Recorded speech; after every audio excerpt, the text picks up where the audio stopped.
pues recoger un poco esas emociones y esas sensaciones. Y la otra información clave, digamos, son lo que llamamos los puntos de contacto, ¿vale? Que son aquellos momentos clave dentro de esa línea de tiempo donde se producen las interacciones del usuario, de Ramón, Sí. con otros usuarios, con los equipos o herramientas que tienen que utilizar, con las máquinas. Esas son las cuatro informaciones clave que tenemos que considerar. Y, A ver, y la idea es rellenar un poco todo eso, ¿no? ¿No es? Claro, la idea es rellenar un poco todo esto pues en base a la propia observación, a entrevistarse con los trabajadores. Quiero decir, al final no es muy diferente a otro tipo de herramientas que los profesionales de la seguridad y salud ya utilizan en su día a día. Es decir, eh, observar un puesto de trabajo o hablar con el trabajador ya se hace. Uh-huh. ¿Vale? Esto es cambiar un poco la perspectiva, cambiar un poco, digamos, las gafas con las que estás observando al trabajador Uh-huh. para poder plasmar la información de una manera diferente y que realmente te esté aportando esa otra parte, ¿no? Es decir, no detectar necesariamente, ostras, fíjate, no está utilizando tal EPI, ¿no? O no está siguiendo el procedimiento como lo debería seguir, sino vamos a intentar comprender por qué realmente no está utilizando a lo mejor este EPI o por qué a lo mejor el procedimiento aquí no recoge la tarea que está ahora mismo ejecutando Ramón. Sí. Y sigo preguntando, Joaquín. No sé si quieres comentar algo porque me he puesto aquí, me he emocionado con Noé.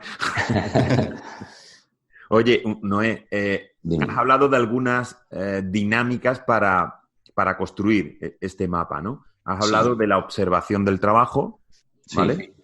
Has hablado de entrevistas con trabajadores. Uh-huh. ¿Qué más? Es decir, ¿cuáles son las dinámicas para construir el mapa? Bueno, las dinámicas para construir el mapa, pues un poco, aparte de las que acabas de comentar, la que yo también comentaba al principio de definir ese perfil persona, que puede ser uno o varios, del personal que yo tengo dentro de la organización, ¿vale? Es decir, que al final ese mapa de empatía, que es otra herramienta que también se puede utilizar, que al final es una manera de volcar de manera visual qué piensa, qué dice, qué siente las personas, digamos, que están dentro de mi organización. Y evidentemente sí que es verdad que hay una clave, digamos, para poder hacer esta herramienta en cuanto a lo que me preguntabas antes, que es la actitud con la que lo afrontes, ¿no? Es decir, tiene que ser, digamos, ese cambio de gafas que yo decía antes de, bueno, soy un consultor o soy un técnico de prevención o soy el responsable de prevención de la planta, parece que siempre voy, ¿no? con las gafas de identificar dónde están los fallos. Y aquí se trata más bien de tratar de comprender cómo está trabajando y desempeñando su trabajo la gente que está en mi organización. Es decir, hay que ponerse las gafas de aprender. Hay que ponerse las gafas de aprender, pero quizá más importante también las de desaprender. Ah. Sí, quiero decir, un poco esto, quiero decir, puede sonar un poco menos popular, ¿no? Pero es verdad, no quiere decir que tengamos que pasar por alto ciertos detalles que podamos tener en cuenta, digamos, en una observación preventiva, evidentemente, ¿no? Eso tiene que seguir estando ahí. Lo que estamos hablando es de ir a más, de intentar ver más allá. Uh-huh. ¿Vale? No quedarnos con el árbol, ¿no? Que el árbol no te impida ver el bosque, pues es un poco lo mismo. No quedarte con el árbol, no quedarte con que aquí nos falta señalizar esto. Que, pues eso es muy importante.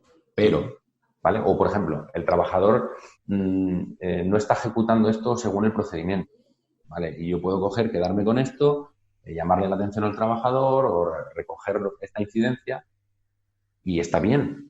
Pero lo que estamos hablando es de ir a más y tratar de comprender por qué Ramón está trabajando de esta determinada manera. Y a lo mejor lo que identificamos es que no puede hacerlo de otra. Claro. Es un ejercicio brutal de empatía, ¿no? Sí, absolutamente. Reflejar las percepciones y tal. Oye, yo me pongo ahora en la piel de una persona que nos está escuchando, ¿vale? Sí. Y que se quiera iniciar en la materia. hemos hablado Sí. de los 4 puntos que se tienen que tener en cuenta para realizar un Customer Journey Map. Sí, Es una herramienta que así de palabra es complicada a veces de entender. Os sí. dejaremos material y enlaces para que lo veáis, ¿vale? También, hoy en día, pues buscáis en Google y vais a encontrar el dibujo de cómo podría ser un mapa de empatía o un mapa de experiencia de cliente, mejor dicho. Pero, ¿crees que podríamos utilizar algún ejemplo para ver paso a paso cómo podría ser este journey, digamos? Sí. Mira, yo creo que quizá lo más sencillo, por lo que tú estás comentando, ¿no? Evidentemente, y sin verlo, aquí la gente al final nos está escuchando, no está pudiendo ver, y estamos hablando de una herramienta visual, con lo cual Sí. es más complejo, ¿no? Pero sí que es cierto que yo creo que con un ejemplo sencillo, aunque sea fuera, en este caso, del ámbito de la seguridad y salud, se puede entender bien cómo funciona la herramienta en sí. ¿Vale? Si nosotros nos planteamos cómo podríamos mejorar la experiencia de los usuarios, ¿vale? De una persona en un viaje de negocios, que eso es algo que a cualquiera nos toca habitualmente en nuestro día a día, lo que tendríamos que hacer primero sería definir, como os decía antes, el perfil persona, ¿no? El perfil persona pues podría ser María, que tiene 41 años, que es la madre de un niño de 6, la directora del departamento de lo que sea, de su empresa, le gusta el deporte y cuida mucho su alimentación. ¿Vale? Eso es la manera en la que podríamos definir la persona. Sí.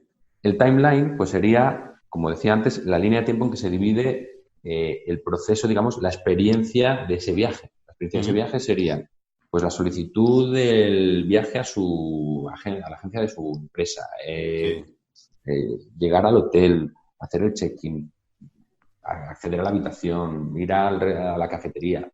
Eso podrían ser distintas fases del proceso. Las emociones, digamos, sería, como decíamos antes, lo que puede experimentar en cada proceso. Pues, oye, si las gestiones te las está haciendo toda la agencia de la empresa y te puedes despreocupar, eso te puede generar tranquilidad desde ese punto de vista, ¿vale? Pero a lo mejor, si nadie te ha avisado de que en el hotel tenías un gimnasio y decíamos antes que María es una persona a la que le gusta el deporte, pues te puede generar frustración el decir, joder, pues si lo llego a saber me traigo mis zapatillas o me traigo mi... Claro. ¿Vale? Y los puntos de contacto, como decía, son esos elementos donde se produce la interacción. Puede ser, pues desde el correo electrónico con el que solicitas a tu agencia que te gestione el viaje, a la propia recepción del hotel o el documento que te encuentras en la habitación informándote de los servicios del hotel. Esos son esos distintos elementos que puede haber. Sí. Perfecto. Esto, mira, me he recordado ahora, tendrían que hacer un mapa de experiencia de cliente los restaurantes a la hora de pagar, ¿eh? Que siempre es un proceso que cuesta un montón. Cuesta primero cuesta que te miren, porque a veces desaparecen los camareros, ¿no? Sí. Luego lo pides, luego tardan, luego tienes que levantarte a veces para pagar la tarjeta. Son cosas claro. que...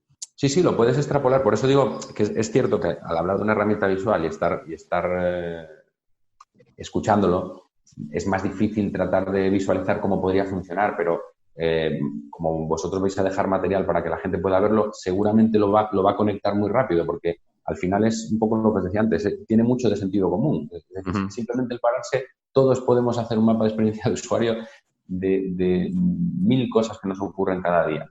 Desde la compra del supermercado al restaurante que comentaba ahora Joaquín y, por supuesto, al propio desempeño de cualquiera de los procedimientos de trabajo, digamos, que seguimos para lo que sea.